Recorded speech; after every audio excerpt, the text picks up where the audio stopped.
এই যে ভারতে এত অত্যাচার, ফিলিস্তিনের মধ্যে কান্না, আমার তো অন্তর বলে রসুলের ১৫০০ বছর আগের ভবিষ্যৎবাণী, গজওয়ায়ে হিন্দ, ভারতের সাথে এক বিশ্বযুদ্ধ হবে।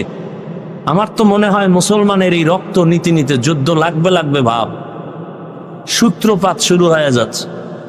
পৃথিবীতে একটা সময় আসতেছে খুব নিকটে, একটা মানুষ আল্লাহ রসুল কোরআনের বিরুদ্ধে থাকবে না, একটা মানুষও থাকবে না সারা দুনিয়ায়, সব আল্লাহর গোলাম হয়ে যাবে, একটা মানুষও থাকবে না ইসলামের বাইরে। আর আপনি তো এখন মুসলমান হইয়া প্রশ্ন করেন, এত দাড়ির ওয়াজ লাগেনি, সুদের ওয়াজ লাগেনি। আমি তো কইয়া বাসায় যাবো, কোন ইমাম সাহেব জুমায় এই বয়ান করুক না, কমিটি কইব 1 মাস হুজুর বাড়িতে রেস্টে থাইকে আসেন। ওই যে শিয়ালের হাতে মুরগি, উপায় কি?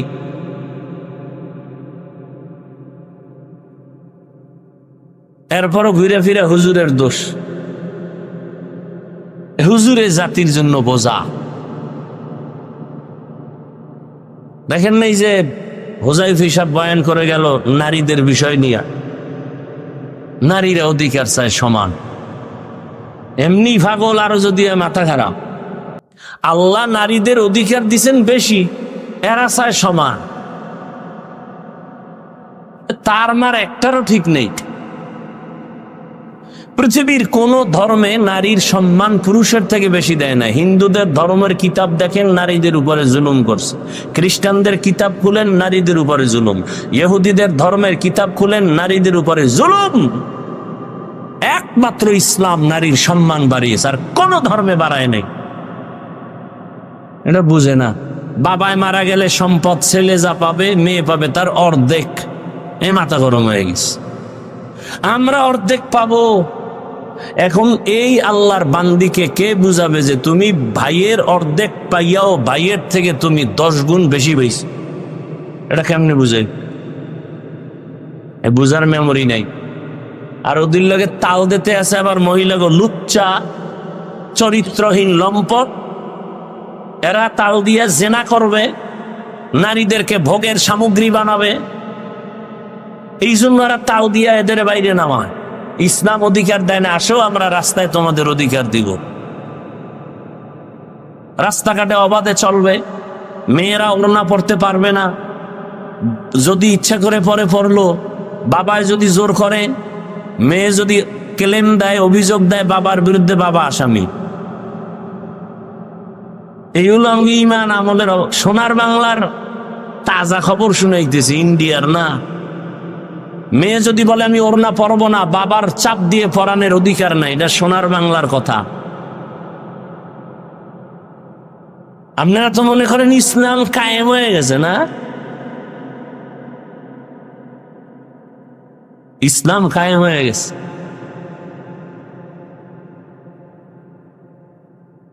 আপনারা আন্দোলন করলেন, আলেম ওলামা ছাত্র সব নাইমাত। আন্দোলন স্বাধীন স্বাধীন স্বাধীন স্বাধীন হইলেও ওয়াজ মাহফিল চলবে, এখানে আবার বাধা হয় কেন? হয় না? হয় না? কিসের স্বাধীন করলেন? অফিস আদালতে ঘুষ খায় কেন?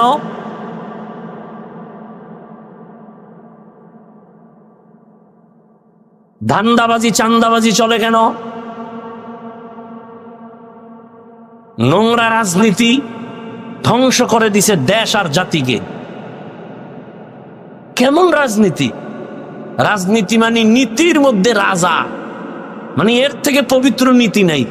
আর এটা এত নোংরা, তুমি আইলে আমার ফলাই তৈব, আমি আইলে তুমি ফলাও, গাড়ি রেডি রাও দোনো দল। কি এক রাজনীতি! কি আশ্চর্য বিষয়! এই রাজনীতির থেকে নোংরামি বন্ধ করতে হবে।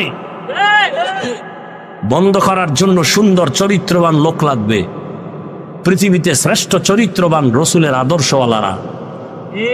রসুলের আদর্শ থেকে আর পবিত্র আদর্শ পৃথিবীতে আর কি আপনাদের জানা থাকলে বলেন, থাকলে বলেন, আমি নবীরটা বাদ দিয়ে তারটা নিব। বলেন, কেউ যদি দাঁড়ায় বলতে পারেন, বুঝাবার জন্য বলছি যে হাফিজ ভাই, রসুলের আদর্শ থেকে আরো সুন্দর আদর্শ আছে শেখ মুজিবুর রহমানের ভেতরে। কেউ না নিলে আমি নিব, নবীরটা বাদ দিয়ে শেখ মুজিবেরটা নিব। কেউ যদি দাঁড়ায় বলতে পারো জিয়াউর রহমান সাহেবের মধ্যে রসুলের থেকে ভালো আদর্শ আছে, আমি রসুলেরটা বাদ দিয়ে তারটা নিব, বলার মতো শক্তি আছে কোনো মুসলমানের? এক কথায় জবাব, পৃথিবীর সবার আদর্শ না পাক, একমাত্র মদিনার রসুলের আদর্শ পাক। অন্যদের আদর্শ না পাক কেন? আব্রাহাম লিঙ্কনের আদর্শ না পাক, লেনিনের আদর্শ না পাক, কালমার্সের আদর্শ না পাক, প্লেটোর আদর্শ না পাক, একমাত্র রসুলের আদর্শ পাক। অন্যদেরটা না পাক কেন? ওদের দেমাগ না পাক। মদ পান করলে দেমাগ ঠিক আছে? সব না পাক, খায় না পাক। রসুলেরটা পাক কেন? রসুলের ঘাম পাক। রসুল 63 বছর হায়াতে একটা মিথ্যা কথা বলেননি, জীবনে কাউকে একটা গালি দেন নাই। হাজারো গালি দিছে মানুষ, রসুল জবাব দেন নাই। দুচোখ গরম করে রসুল কোনোদিন কারো দিকে তাকান নাই। সেই রসুলের আদর্শ মক্কা নগরীতে যখন মানুষ ধরল, সেই মানুষ ছিল লম্প, চরিত্রহীন। রসুলের আদর্শ ধরা মাত্র দামি হয়ে গেল। আল্লাহ ঘোষণাপত্র পাঠায় দিয়ে বলেন এরা জান্নাতি, দুনিয়াতে থাকতেই ঘোষণা জান্নাতি। রসুলের বেতের বাড়ি লাগছে শুধু আদর্শ। 1500 বছর পরে আজকে বাংলাদেশের হালাত, কেউ কান্দে কেউ দৌড়ায়। রসুলের আদর্শ যার কাছে আছে তারা এখন বাদশা। চেয়ারম্যান সাহেবের চেয়ারের মেয়াদ শেষ, এমপি সাহেবেরটা শেষ, কোরআনওয়ালার চেয়ারের কোনো মেয়াদি নেই। শেষ কিসের? এ সম্মানকে দিছেন। আর কিছু সম্মান টাকা দিয়ে কেনা হয়। টাকা দিয়ে সম্মান কিনলে প্রথমে ফুলের মালা, ফাইনালে জুতার মালা। আর আল্লাহর দেওয়া সম্মানের অবস্থা কি? দুনিয়ায় বাদশা, আখিরাতেও বাদশা। এই বয়ান আর ভাল লাগে না। হুজুর রাজনীতি শুরু করলেন, কেমন পেছে ফালাইছে। মনে হয় মুসলমান হইয়া কোরআন হাদিস শিখা আলেম হইয়া একটা কঠিন বিপদে উঠছে। কঠিন বিপদ।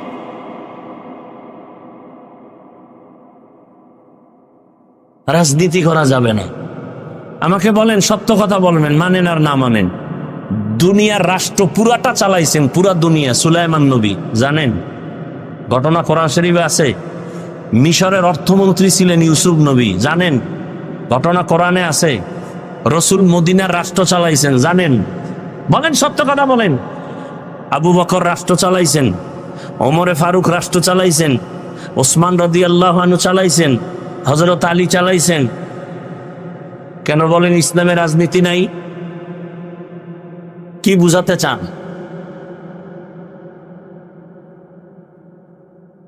খাইলে এখনো কাম নাই, যারে শয়তানে ধরে কান থুয়ে আকাম করে।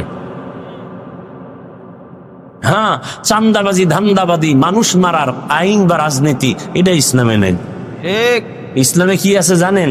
মালিক যেই প্লেটে খাবে, গোলামে কি প্লেটে খাবে। ইসলামে কি আছে? কর্মচারী কাজ করবে, ঘাম ঝরার আগে বেতন দিয়ে দাও। চান্দাবাজি, ধান্দাবাজি, রাজনীতিতে কি আছে? মালিক খাবে 5 টাকা দামের খেজুর দিয়ে ইফতারি, কর্মচারী খাবে পায়ে ফিসা 8 আনা দামের টাক। আর আন্দোলন করবে বৈষম্য কমাও। মাইকে চাপাবাজি করবে, কেউ খাবে কেউ খাবে না, তা হবে না, তা হবে না। ওদিক দিয়া টাইম মতো কর্মচারীর বেতনটা দেওয়া হবে না। এরা কাজ কইরা রাস্তায় মিছিল দাও, পুলিশের ভিডা খাও, এরপর কিছু বেতন নাও। আমি বানায় বলতেছি, ইসলাম এগুলো পছন্দ করে না। বর্তমান বাংলাদেশের হুজুর, মাওলানা, বর্তমানে বাংলাদেশের ইউনিয়ন চেয়ারম্যান আছে, জানা আছে আপনাদের? আলেম আলেম, খবর নেন। ওদের ইউনিয়ন বেহেশতের বাগান, খবর নেন। এদেশের জাতির দায়িত্ব যদি আলেমের হাতে চলে যায়, কিছু হোক বা না হোক, চুরি হবে না, দুর্নীতি হবে না, জুলুম হবে না। কত আর না পাক খাবেন? খাইতে খাইতে তো পেট ভরছে, আর কত? এরপরে যদি সোজা না হন, ওই ভূমিকম্প হয়ে থাইল্যান্ডের অবস্থা দেখছেন কয়েকদিন আগে, মায়ানমারের অবস্থা, বাংলাদেশ একটা বাড়ি মারলে শেষ। তবে বাঙালি একটু শক্ত, খুব শক্ত, তাই তো করোনায়ও এগো ঘাড় নত করা যায়নি। গোটা দুনিয়া নত হয়ে গেছে, বাঙালি নত হয় না। আগের সুদ করে এখনো সুদ খায়। আগের ঘুষখোর এখনো ঘুষ খায়। জাতির কপাল কত খারাপ। এই 20,000 টাকা কন্টাকে 8 ঘন্টার ডিউটি নিয়েও ঠিক মতো 8 ঘন্টার ডিউটি করে না। ও জাতি, তুমি সরকারের কন্টাকে যদি 8 ঘন্টার ডিউটি করে 20,000 নাও, তুমি 1 ঘন্টার টাইম যদি পাস করে আসো, তোমার 1 ঘন্টার বেতন হারাম। হারাম। আসেন এবার, হুজুরেরা যে ইমামতি করে মসজিদে, ডিউটি কয় ঘন্টা? সত্য কথা বলেন, কয় ঘন্টা? বেতন কত? ঠাডা ভরা এমনি কি কইতাম, ঘন্টায় 60 ঠাডা ভরা দরকার। এর থেকে জুলুম আর কি হতে পারে এই জমিনে? একই সম্মানে রাখে, রিমান্ডে রাখে, রিমান্ডে। জহুরে ছিল না হুজুরে, একজনে হুজুর গেছিলেন কোন? হুজুর কয় তুই কে? আমি রিক্সার ড্রাইভার। এত পাওয়ার? 5 টাকা বেতন দেই মাসে। পাওয়ার মানি এরকম বেয়াদব আছে না নাই? তাহলে বলেন তো, 6,000 7,000 বেতন দেন আর গাধার মতো হুজুর বাড়ি যাইতে পারে না। অ্যাপ্লিকেশন দেওয়া লাগে সভাপতির কাছে, কারণ সভাপতি সমাজের বড় নেতা। এর কাছে লিখিত দিতে হইব আমি 2 ওয়াক্ত নামাজ পড়াম না। আফসোস, একদিন দেরি হইলে ইমাম সাহেবের জিজ্ঞাসা করতে করতে একটা রিমান্ড শুরু হয়ে গেছে। দেরি হইল কেন? কইছিলেন? আরে কত উল্টা পাল্টা ব্যবহার, সালাম কালাম তো নাই। ওই যে শুরুতে বলছি, মোহাম্মদের উম্মত হওয়ার কারণে বাঁচলেন, নাইলে উপায় আছিল না। তবে সীমা লঙ্ঘন করলে গজব নেমে আসবে জমিনেই, মরার আগেই। 2টা অন্যায় করলে শাস্তি মরার আগে হবে। কয়টা অন্যায়? একটা অন্যায়ের নাম জুলুম, আর একটা অন্যায় মা বাবার সাথে বেয়াদবি। জুলুম 3 প্রকার: আল্লাহর সাথে জুলুম, নিজের সাথে জুলুম, অন্যের সাথে জুলুম। আল্লাহর সাথে জুলুমের নাম শিরিক। এই জুলুম করলে বিচারটা দুনিয়াতেই হবে, মরার আগে। আল্লাহ আমাদের সব ভাইকে হেদায়াত দান করুন। কোন কথার এখানে ঢুকছি মনে আছে? নাই, শেষ।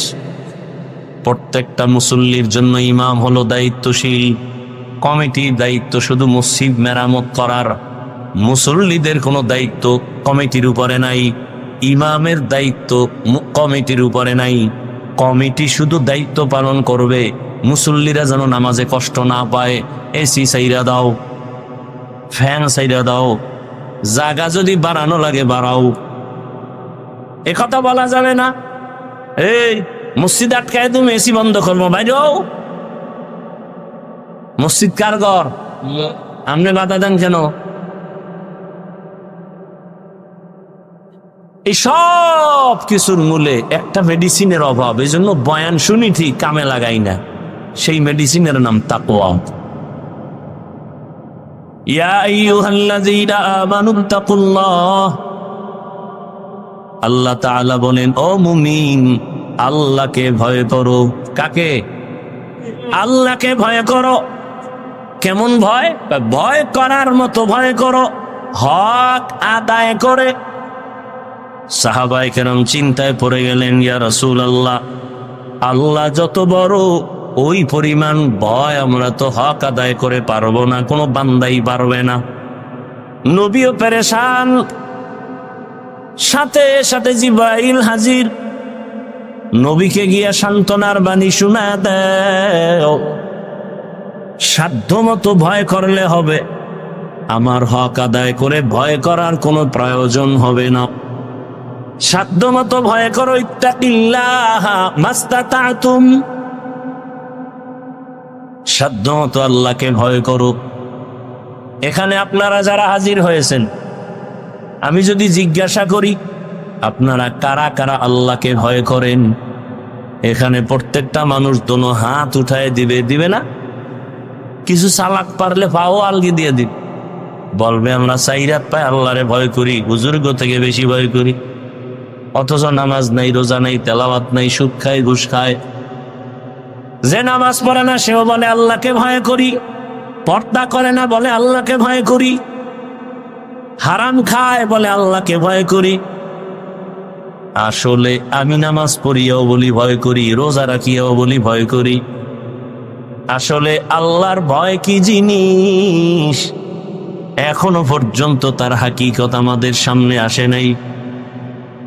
একটা সন্তান মা বাবাকে ভয় করে, তার প্রমাণ কোন সন্তান মা বাবার সামনে অন্যায় করে না, বেতের বাড়ির ভয়।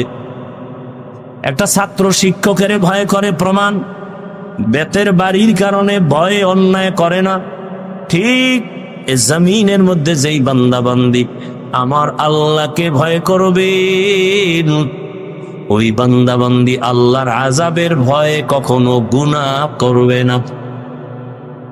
হর কে দারাত খৌফে হকদার দিল মদম, জন্নতুল মাওয়া দেহদবো রাম কাম জুজবা হকচি জে মফাজ ইনসুজা ফজলে উআ মস্তে দর জুমলা জাহা।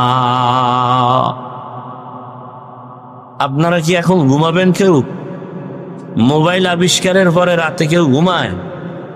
বোকারা ঘুমায়, বোকা। বুদ্ধিমান ঘুমায়। এরা সবাই তাহাজ্জুদের টাইমে মোবাইলের হক আদায় ব্যস্ত। কি যদি আল্লাহ উসিলায় মাফ করে। সেদিন এক চোরার ঘরের চোরা এসে ছবি তুলতে আমার সাথে, এই হাতটা ঘাড়ের উপর দিয়া খজুরে এদিক, যদি আল্লাহ উসিলায় মাফ করে। আনলে গো কি কম, আঙ্গ জাতি ভাই গো যেই রোগে পাইছে, ছবি ছবি ছবি ছবি, শুধু শুধু আকাম, বিনা কারণে এমনি ছবি এমনি ছবি, কবিরা গুনাহ কবিরা গুনাহ কবিরা গুনাহ। বইছেন বেহেশতের বাগানে, করতেছেন কবিরা গুনাহ। সাং কপাল না হইলে এটা সম্ভব।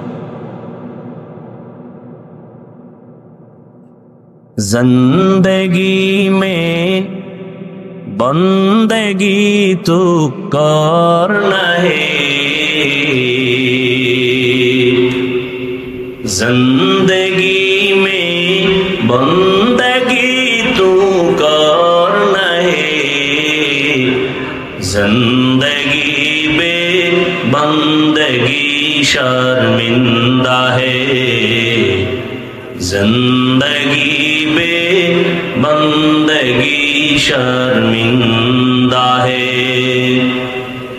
दुनिया में हो दुनिया का तलबगार न हो, बाजार से गुजर हो खरीदार न हो। ये दुनिया एक मिसले कागज फूल है, ये दुनिया एक मिसले कागज फूल है, जिंदगी में बंदगी तू करना है,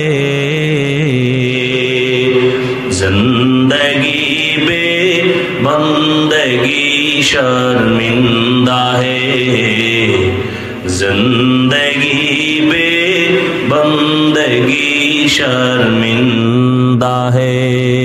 जिंदगी में बंदगी कुन बंदगी, बंदगी बे जिंदगी शर्मिंदगी। আল্লাহর ভয়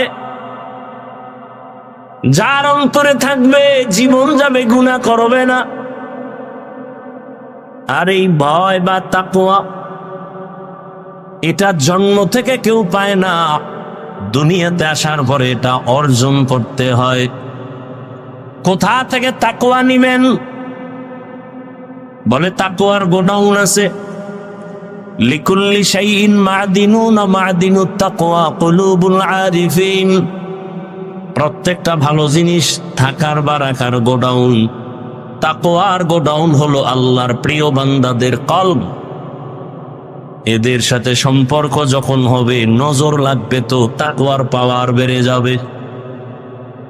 আল্লাহর প্রিয় বান্দাদের চোখের পাওয়ারে বরকত। قال رسول الله صلى الله عليه وآله وسلم اتقوا فراسة المؤمن فإنه ينظر بنور الله। ও দুনিয়ার মানুষ, আল্লাহর প্রিয় বান্দাদের কলবের পাওয়ার থেকে তোমরা সাবধান। এরা অনেক কিছু দেখেন, তুমি দেখো না। চামড়ার চোখ দিয়া দেখে না, আল্লাহর দেওয়া নূরের আলো দিয়া তারা দেখেন। আর এই পাওয়ার আল্লাহ কোন গুনাহগার বেনামাজিকে দিবেন না, তাকওয়ার উপরে যারা চেষ্টা চালায় তাদেরকে দান করবেন। ইয়া আইয়ুহাল্লাযীনা আমানু ইন তাত্তাকুল্লাহ ইয়াজআল লাকুম ফুরকানা। যারা তাকওয়ার উপরে মুজাহাদা করবে, আল্লাহ তাকে ফুরকান নামের পাওয়ার দান করবেন।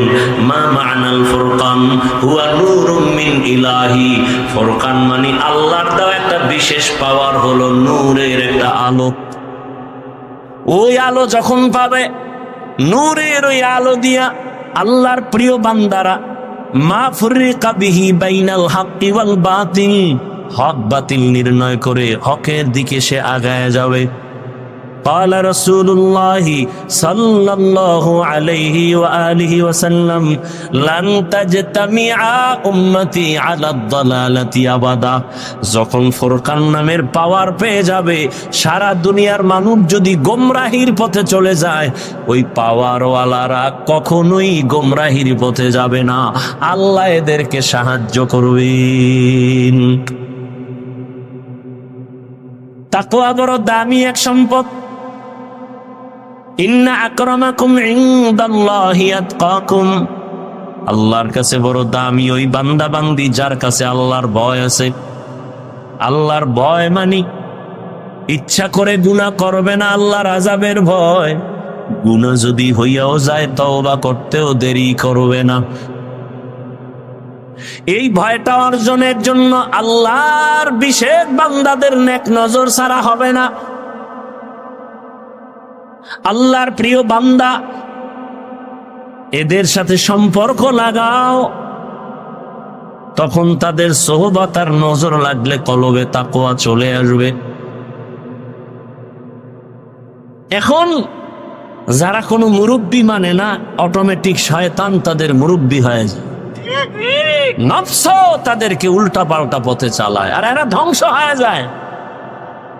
এই কোরআন হাদিসের এলেম, এটা দুই লাইনে এলেম আছে। এক এলেম ইলমে শয়তানি, আর এক ইলম ইলমে রহমানি।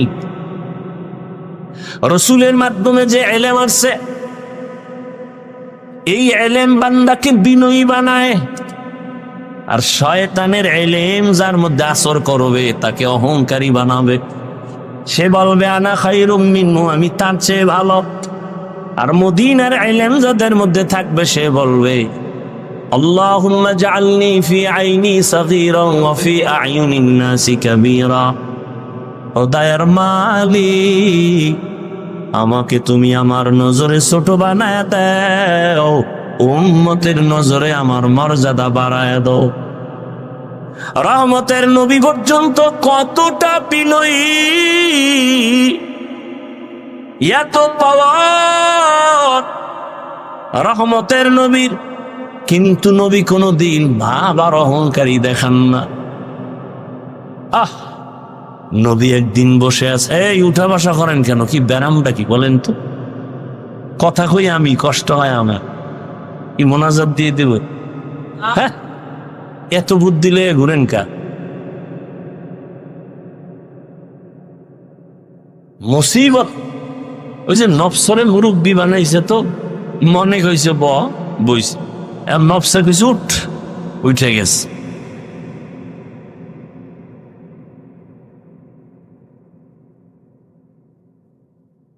হাফিজুর রহমান কেসা কাহিনী রস করবে, শুনে লাভ কি? একটার পর একটা অন্তরের মধ্যে বাড়ি ধাক্কা দিয়ে দিয়ে একে দূরে সরাচ্ছে। এর শুনলে কি হবে? তোমার দ্বারাই জাতির কি হয়েছে বলো? ওই বেটা, চরমনাইয়ের দ্বারা দেশে কি হবে? তোর দ্বারা কি হয়েছে? তাবলীগের দ্বারা কি হবে? তোমার দ্বারা কি হয়েছে বলো? চরমনাইয়ের কারণে বরগুনার হিসাব, বরগুনার হিসাবের কারণে আমার দাদা ভিন্ন লাইন থেকে দিনের পথে, আমার বাবা দিনের পথে, আমরা 3 ভাই আলেম হইছি। অবদান তো চরমনাইয়ের সোহবা। চরমনের কারণে, তাবলীগের কারণে, কওমির কারণে, দেওবন্দীদের কারণে লক্ষ কোটি জেনারেল লাইনের চোর ডাকাত মদিনার পাগল হয়েছে। আসতে বলেন কেন? ইমান দুর্বল না? একটা লোক দাঁড়ায় বলেন চরমনের দ্বারা কি কি ক্ষতি হয়েছে এই দেশে ইসলামের, বলেন বলেন না, সব গেছে গিয়া বাহাদুরি। চরমনের কারণে এই দেশ ইসলামের কি ক্ষতি হয়েছে আমাকে একজনে দাঁড়ায় বলেন। আমি এখন থেকে বিরোধিতা শুরু করবো, একজনে বলেন দাঁড়ায়। তাবলীগের কারণে ইসলাম ও মুসলমানের কি কি ক্ষতি হয়েছে বলেন। হয়েছে ভাই, সত্য কথা বলেন না কেন? কওমি মাদ্রাসার কারণে কিছু বলেন, বিরোধিতা করেন কেন? কি সমস্যা কি? চরমনাইয়ের বিরোধিতা কেন? উজানির বিরোধিতা কেন? তাবলীগের বিরোধিতা কেন? দেওবন্দি কওমির বিরোধিতা কেন? তাদের দ্বারা কি হয়েছে? আপনার দ্বারা কি হয়েছে? আল্লাহ আপনাকে কি বিরোধিতা করার জন্য পাঠাইছে? আপনার আর কাম নাই খাইয়া লয়ে? আল্লাহ হেদায়েত দান করুন। ও আমার যুবক বাবারা, পর্দার আড়ালের আম্মা জান বোনেরা, বৃদ্ধ বাবাজি, এত বয়ান চলতেছে প্রতিদিন, দিন নাই রাত নাই বয়ান আর বয়ান, তাবলীগওয়ালাদের বয়ান, পীর মাশায়েখের বয়ান, বক্তাদের বয়ান, জুমার খতিবের বয়ান। এরপরেও কেন আমলের খাতা শূন্য?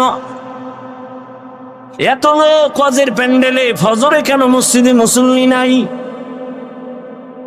এরা সব শ্রীনগর থেকে আসছে না? সব হেন গেলে ফজরে কইবে এই মানুষ। এই মানুষগুলো এই এলাকায় থাকে, ফজরে কেন মাঝে মাঝে ইমাম আর মুয়াজ্জিন ছাড়া কেউ নেই? আবার কিছু নষ্ট মানুষ আছে, বিল্ডিং এর মালিক, ভাড়াটিয়ারা চায় ফজরের সময় মসজিদে গিয়া নামাজ আদায় করবে, মালিক গেট খোলার চাবি দেয় না। তোর বিল্ডিং এ আগুন লাগবে না, কারটায় লাগবে ক?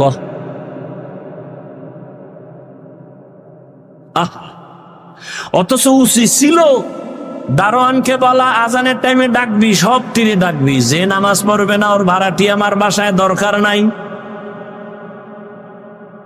ওই বাসাওয়ালারা নিজের বাথরুমে ওয়াশরুমে পানি অল টাইম, ভাড়াটিয়া কেন পানিতে কষ্ট পায়?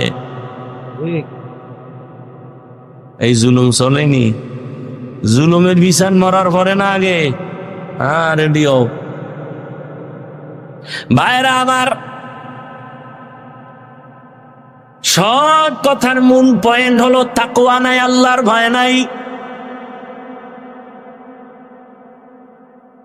আর আল্লাহর ভয় যার অন্তরে আসবে তার কপাল খুলে যাবে। আর যার অন্তরে তাকওয়া আসবে না, হাজারো বয়ান চলবে, আমি হাফিজুর রহমান কেন, মক্কা মদিনার ইমাম কেন, স্বয়ং রসুল বয়ান করলেও কপাল খুলবে না। যেই রসুলকে এক নজর তাকায়া দেখলে জাহান্নামের আগুন হারাম, কেমন মায়ার নবী আমার, যেই রহমতের নবীর চেহারা মোবারকে নজর দিলে পেটের ক্ষুধা থাকে না। কেমন মায়ার নবী, রাস্তা দিয়ে রহমতের নবী হাঁটেন, মেঘ নবীর ছায়া দেয়, সূর্যের গরম যেন নবীর কষ্ট না হয়। রহমতের নবী যেখানে কদম দেন ওখান থেকে দীর্ঘ বছর শুধু মিশকের ঘেরান। রহমতের নবী যখন হাঁটেন দুপার্শ্বের গাছ নত হয়ে রসুলকে সালাম দেয়। ওই নবীকে দেখার জন্য গর্তের পিপিলিকা আল্লাহর কাছে আরজি পেশ করে, গর্তের সাপ অপেক্ষা করে রহমতের নবীর একবার দেখবে, কিন্তু এই নবীর একবার আর দুইবার না, সামনে বৈশাখ 13টা বছর দেখছে, বয়ান শুনছে, কিন্তু কত বড় বেঈমান, কালেমা পড়ে নাই। এমন কপালওয়ালা কে জানেন? কে কে দেখছেন নি? কারবা এই কপাল পরার নাম জানেন না? 13টা বছর বয়ান শুনিয়া কালেমা পড়ে না। হাতের মুষ্টির মধ্যে পাথর নিয়ে, এই আব্দুল্লাহর ছেলে বলো আমার হাতে কি? রহমতের নবী বলেন আমি বলতে পারি না। বলতে পারলে কি হবে? চাচা আবু জাহাল। আবু জাহাল বলে ভাতিজা একটা পুরস্কার দিব। কয় কি? বলে এক্ষুনি কালেমা পড়ো। নবীজি বলেন আমি বলতে পারি না। কেন? আমি তো গাইবের মালিক না। গাইবের মালিক কে? তবে নবী বললেন হাতের মুষ্টিতে যা আছো একটু আওয়াজ দাও। নবী কথা বলা মাত্র আবু জাহিল্লার হাতের পাথরগুলো কালেমায় শাহাদাতের আওয়াজ দিল। আবু জাহিল্লা কালেমা পড়বনি, পাথরগুলো মাটির মধ্যে ফালায় বলে ভাতিজা তুমি এত বড় জাদুকর, আগে জানতাম না। এই তুমি আরে নেক দিছো? বলে হ্যাঁ দিছি। কেন? ও আল্লাহ আমার গুনাহ ছাড়া কিছুই নাই, আমার মাত্র একটা নেক, ওই নেকটা দিয়া তো আমি জান্নাত পাবো না। আমার ভাইকে দেওয়ার দ্বারা যদি জান্নাত পায় আমার কলিজাটা ভরে যাবে। আমার একটা নেক তো কাজে লাগাইতে পারলাম। তোমার অন্তরে এত মায়া আর মোহাব্বত যখন আসছে, তোমার মায়া থেকে আমি মাওলার মায়া তো 99 গুণ বেশি। তুমি যখন এই বিপদে একটা নেক দিয়া তারে সাহায্য করে জান্নাতে পাঠাও, তুমি তৃপ্তি পাও।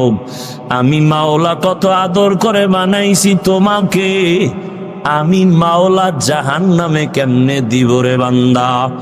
আমি মাওলাও মাহাব্বতের নজর দিয়া তোমাকেও জান্নাত দিয়া দিলাম।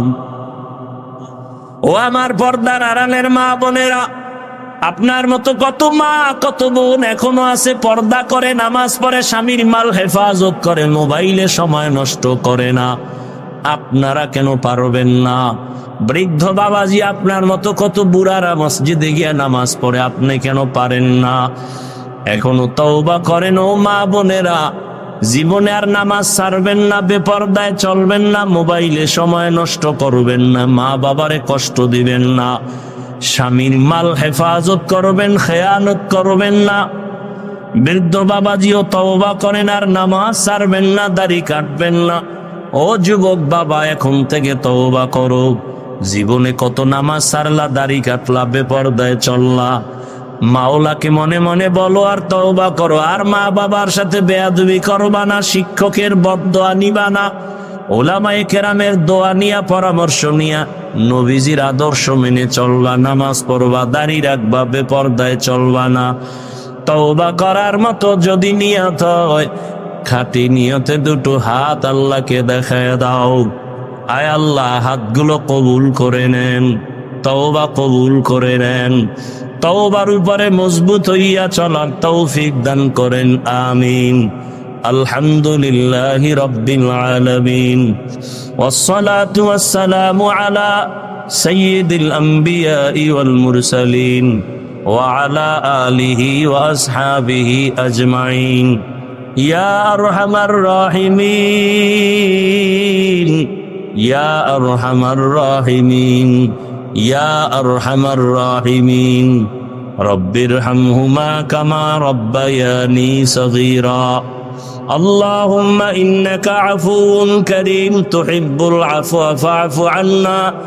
আল্লাহুম্মা ইন্না নাসআলুকা রিযাকা ওয়াল জান্নাহ ওয়া নাউযু বিকা মিন সাখাতিকা ওয়ান নার। ও দয়ার মালিক, আমরা গুনার বোঝা নিয়ে হাত তুলেছি, ওলামায়ে কেরাম, মুরব্বী, হাজী সাহেব, পর্দার আড়ালের মা বোনেরা, চাকরিজীবী, ব্যবসায়ী, যুবক, ছাত্র, মেহেরবানি করে আমাদের জীবনের সব গুনাহগুলো মাফ করে দেন। আয় আল্লাহ, মাহফিল কবুল, এলাকায় শান্তি দান করেন, মা বোনদের আবেদা পর্দাওয়ালা বানায় দেন, সন্তানগুলো নেককার বানায় দেন। আয় আল্লাহ, যারা লেখাপড়া করে পরীক্ষার্থী কামিয়াবি দান করেন, আমার কলিজার যুবকদের দিনদার বানায় দেন, মোবাইলের গুনাহের থেকে হেফাজত করেন। আয় আল্লাহ তাআলা, সারা দুনিয়াবাসীকে মাফ করে দেন। আয় আল্লাহ, ফিলিস্তিনের জমিনে কান্নার আওয়াজ, ভারতের জমিনে মুসলমানের অত্যাচার সহ্য করা যায় না। আয় আল্লাহ, কত কষ্ট তাদের জীবন যাপন করা, আপনি ছাড়া আমাদের কেউ নাই। কুদরতের রহমতের চাদর বিছায়া দেন, মুসলমানের ঈমান আমল হেফাজতের ব্যবস্থা করে দেন। জালেমদেরকে ধ্বংস করে দেন আল্লাহ, জালেমদেরকে ধ্বংস করে দেন আল্লাহ, জালেমদেরকে ধ্বংস করে দেন আল্লাহ। বাংলাদেশ শান্তির দেশ বানায় দেন। আয় আল্লাহ, দেশ ও জাতিকে জুলুম থেকে হেফাজত করেন, মাদ্রাসা মসজিদ গুলো কবুল করে নেন। আয় আল্লাহ, অন্যান্য শিক্ষা প্রতিষ্ঠান নবীর আদর্শে কবুল করে নেন। কবুল করে দেন, আদো বলা দিনেই বানায় দেন, আমাদের হেফাজত করেন। আয় আল্লাহ, যারা ব্যবসা করে, চাকরি করে, কামাই নিজেকে বড় করে